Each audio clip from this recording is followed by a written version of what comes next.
In our previous post, we shared some things to do to prepare for the interview, including how to beef up your resume, preparing a portfolio, how to dress, good hygiene, respecting the time of the interviewers, and nonverbals to consider. Now it is time to talk about, well, what to talk about. While every interview will be unique, we have been a part of enough, both as the interviewer and the interviewee, to know that there are some standard questions and expectations. You may be ushered into a conference room with an entire department sitting there, staring at you from across an intimidatingly large table. Or, it may take place as a relatively casual conversation with the principal in his office. If you are considering a school in a town far enough away that would require a move, you might even be doing an online or phone interview. One of our writers even interviewed and hired a teacher sitting at a Starbucks.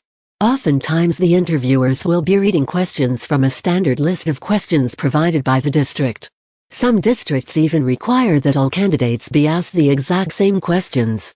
In other situations, though, the interview is much more organic, with each question stemming from the responses to the previous question. A good rule of thumb in all interviews is that the questions asked tend to reveal the needs and issues specific to that school, community, and position. So, don't be afraid to take notes. You will probably be given the chance to ask questions. It is a good idea to prepare a couple in advance. You could ask about the principal's philosophy of discipline, the type of curriculum used on the campus, team planning expectations, or community involvement. We would suggest refraining from asking about salary that will be addressed by human resources when you are offered a position. Know about testing. You can rest assured that they are going to ask you about standardized testing. At a bare minimum, know what tests are given in the grade levels at the school to which you are applying. Administrators will probably want to know your opinion on how to prepare students for the test and how you will use data from testing to plan units and lessons. If you have taught before, they may also want to know about your previous students' test scores. If you want to be especially prepared, you should be able to find the school's test results online and prepare a plan on how you could help improve test scores. Know the acronyms. You don't want to be caught having to ask what an acronym means. When discussing special education, you could be asked about ARDS, EAPS, BIPS, LRE, or PPCD. If curriculum and planning comes up, they may ask for your understanding of YAGs and GAs. Or, you could be asked about your experience working with LEP students or if you use TPR. And, although it is not an acronym, 504 is another thing you will want to know about. Prepare some anecdotes. One thing you can definitely count on being asked about is your classroom management. It is important to be able to put your classroom procedures and systems into words. You will also want to be able to describe your behavior management plans. But, it is always better and more memorable to share anecdotes. Think about specific examples of how you handled various situations that would exemplify successes that you have had. Of course, you should leave out names or identifying information. You might even be asked to relay specific types of scenarios. Some will even ask about situations you handled poorly and how you would do it differently if given the chance. It is often hard to come up with examples on the spot, so go in prepared with examples of how you handled a particularly oppositional student, an argumentative parent, conflict in the workplace, and a lesson that went particularly well. Have solid references. Choosing your references carefully is very important. You want to try and think of at least one coworker, a mid-level leader like a department head or instructional coach, and an administrator. Consider also including a district-level administrator if there is one who is familiar enough with you. First, make sure that you are selecting references who are familiar with your strengths. But, even more importantly, think through the negatives they may have observed or been made aware of. It's best if the people you select know you well enough to be able to share specific examples of your work and interaction with students. Second, before you actually list anyone as a reference, ask them if they are comfortable being a reference for you.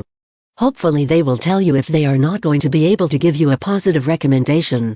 Of course, this also means that these individuals will know that you are applying for another job, so be careful not to put your current job in jeopardy. Be honest. While it may be tempting to give the answers you think they want to hear, the right answers, be careful not to portray an image of someone you're not. You don't want to convey things just to impress an interview panel that you won't be able to follow through with. If they choose to hire you based upon the perfect, ideal picture of a teacher that you painted yourself to be, you're going to have trouble living up to that, and they will soon see the true you. If you want a happy, long-term position, you want to make sure that you are being hired for who you are as a whole package, strengths, flaws, and all. Be prepared to teach. It is becoming increasingly common for teachers to be asked to teach a mini lesson during an interview. This will allow the committee to see how you communicate information and give you the chance to show your teaching strategies and prowess. You will most likely be teaching adults, but asked to teach as though they are students. Usually they are kind enough to ask you to prepare something when you are contacted to schedule the interview. At that time, they will give you the time parameters and expectations along with what materials and technology that will be available. Some interviews include impromptu requests to teach so they can see how you do under pressure when put on the spot. It would be very wise to go ahead and prepare a lesson or two in order to be able to act on it if called to do so. Reflect your passion. While expertise in the content is very important, as is having a good understanding of pedagogy and classroom management, what may most set you apart from other candidates is allowing them to see your passion for teaching. What inspires you about teaching? Why did you become a teacher? What do you hope to accomplish as a teacher? Principals want teachers who care about students, and this is your opportunity to show your heart. Teamwork, culture, and PD. A key factor in filling any position is making sure that whoever they hire will be a good fit with the campus and their team. You may be asked about previous experiences working with a team, including how important you find teamwork to be and what you would bring to your new team. Another matter that often comes up is school climate and culture. Be prepared to explain your perspective on their importance along with ideas on how to improve them. It may also benefit you to reflect upon some meaningful professional developments you have attended. What did you learn from them? How did they impact your teaching? How have you shared that knowledge with colleagues? Ideas for community outreach and parent involvement. Many schools struggle with how to best communicate with families and fresh ideas on how to reach out to community members. Schools in low socioeconomic communities tend to have particular trouble in this area, but this issue presents a challenge across the board. If you have worked in a school that has particular success in community outreach, share those experiences. If not, do a little research and find some fresh ideas. But as cautioned earlier, don't suggest something you wouldn't want to participate in. If it's your idea, you may be asked to lead the cause. Be yourself. Relax. The most important thing to remember during an interview is to truly be yourself. They need to see the person that you really are. Don't over-prepare to the point that you are worried about getting everything right. You don't want to sound like you are just regurgitating rehearsed answers. You will probably be nervous, but let them see your personality. Take a deep breath before entering. Pause to think before answering questions and continue to remember to breathe, and don't be afraid to ask for a question to be repeated if necessary. And, remember, it's okay to laugh.